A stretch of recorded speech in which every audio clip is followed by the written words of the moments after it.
रहते हैं, या तो बीवी नहीं हो या फिर नहीं हो। और पतियों से मैं ये कहता हूँ कि भैया तुम्हारी बीवी आंखों में आंसू भर के तुम्हारे सामने ये बोले कि तुम मुझसे प्यार नहीं करते, तो तुम उन्हें 2 घंटे यकीन दिलाने से बेहतर है तुम उन्हें नए सूट के पैसे दे दो। और भाई लोग, बीवी जो है ना, बीवी सब कुछ बर्दाश्त कर सकती है, लेकिन लड़ाई के बाद, आपके घमासान युद्ध के बाद आपको सोता हुआ बर्दाश्त नहीं कर सकती। ये सो कैसे रहा लड़ाई के बाद। और मेरी बीवी हमेशा ये कहती है कि पति को इतना भी सुख नहीं देना चाहिए कि वो शादी को अच्छी चीज समझकर दूसरी करने का सोचे, इसलिए वो हमेशा मुझसे लड़ाई करने के बहाने ढूंढती रहती है कि किस तरीके से ये गलती करे और मैं किस तरीके से इसको कोटूं और कैसे लड़ाई करूं। यूंगी आ गए तुम? हाँ, रोटी ले आऊं? ताजी है? हाँ अभी बनाइए, बिल्कुल ताजी ताजी। ठीक है ले आओ।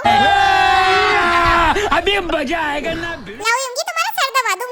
क्यों इतनी मेहरबानी क्यों? बैगन किसी चीज की जरूरत है? सूट वगैरह चाहिए होगा कोई? अरे नहीं नहीं, वो मैंने ना एक बार सुना था, अगर आदमी का दिमाग खराब हो ना तो उसका सिर दबाना चाहिए। अरे पागल, मेरा कहाँ दिमाग खराब है, मैं तो बिल्कुल ठीक हूँ। हाँ तो अब खराब हो जाएगा। क्या मतलब? वो जो तुम्हारा आईपैड है ना, उसकी स्क्रीन टूट गई। ये क्या कर दिया तुमने?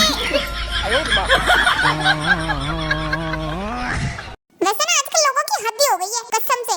क्या हुआ होंगे, क्यों परेशान हो रही हो? अरे यार कोकी, मेरा ना रिचार्ज खत्म हो गया था। अच्छा, वाईफाई भी रिचार्ज नहीं था तो खुद भी रिचार्ज नहीं कर सकती थी, नहीं मैं तुम्हें कॉल कर पा रही थी, तो मैंने सोचा जाके मैं खुद ही रिचार्ज करवाऊं। अच्छा, तो फिर मैं दुकान पे गई, उसने मुझसे बोला मैम 600 रुपए लगेंगे, तो मैंने उसको 600 रुपए दे दिए। फिर मुझसे कहता है मैम आपका नंबर। हद हो गई यार इन लोगों की, स्मार्ट लड़की देखी नहीं कि नंबर मांगना शुरू कर देते।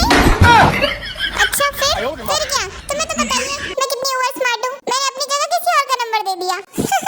पर क्योंकि मेरा ना एक बात समझ में नहीं आ रही, अभी तक रिचार्ज नहीं हुआ मेरा, ये होगा भी नहीं क्या? मेरा मतलब है मैं देखता हूँ, तुम जाओ रेस्ट करो। हाँ ठीक है, तुम ही देख लो, मैं वैसे भी बहुत थक गई हूँ। हाँ जाओ बौड़ा मोरा।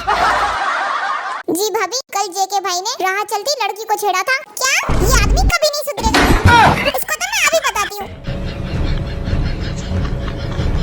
सुनो कुकी, मुझे तुमसे कोई जरूरी बात करनी है। मैं तुम्ही से बात कर रही हूँ, मुझे तुमसे कोई जरूरी बात करनी है। क्योंकि क्या तुमने मेरी अलमारी खोली थी?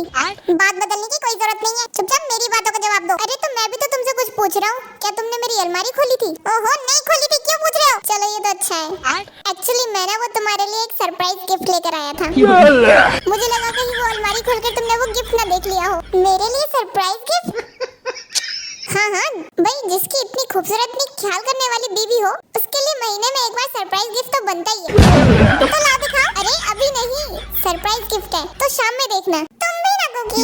हाँ बताओ, तुम्हें क्या बात करनी थी मुझसे? अरे वो सब छोड़ो, ये बताओ तुम चाय पियोगे? आज कॉफी बना लो। अच्छा ठीक है, जल्दी से गिफ्ट ऑर्डर कर देता हूँ। हाँ जब ना, कितनी देर में आओगे तुम? बस यूं कि मैं निकलने ही वाली हूँ यहाँ से। अच्छा हो गया तुम्हारा काम? हाँ हो गया। अच्छा ठीक है, तो फिर आ जाओ। युगी बेटा, तुझे नहीं लगता तूने अपनी बीवी को ज्यादा सिर पे चढ़ा रखा है? क्यों मम्मी, कैसे सिर पे चढ़ा रखी है? अब ये सामान खरीदने भी अकेले जाने लगी? अरे मम्मी मेरे पास ही टाइम नहीं था, तो मैंने इससे कह दिया कि तुम ही चली जाओ। तो तुम्हारे लिए थोड़ा इंतजार नहीं कर सकती थी वो? रुको जरा, अभी से कंट्रोल कर ले अपनी बीवी को, वरना बाद में रोएगा सर पकड़ के। ठीक है मम्मी, आज आने दो, आज इसी से बात करूंगा मैं। मम्मी जी देखो, मैं आपके लिए नई ड्रेस लेकर आई हूँ। ड्रेस वगैरह को छोड़ो, तुम ये बताओ तुम मेरा वेट नहीं कर सकती थी थोड़ा? नाच पीटे ऐसे बोलता है अपनी बीवी से? अरे मेरी कितनी प्यारी बहू है। चल पानी लेकर आ मेरी बहू के लिए।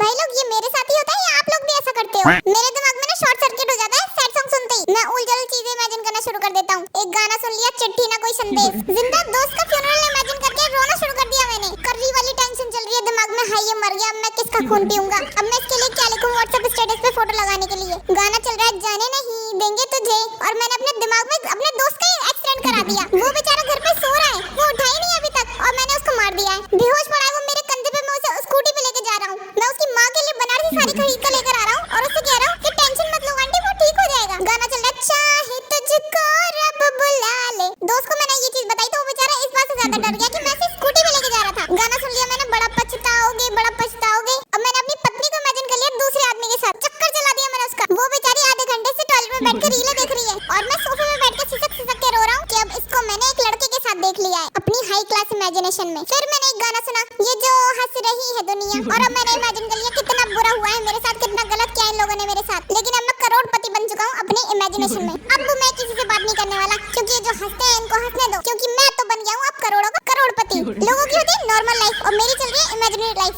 अगर आप भी मेरी तरह हाई क्लास इमेजिनेशन करते हैं तो प्लीज मुझे भी बताओ कि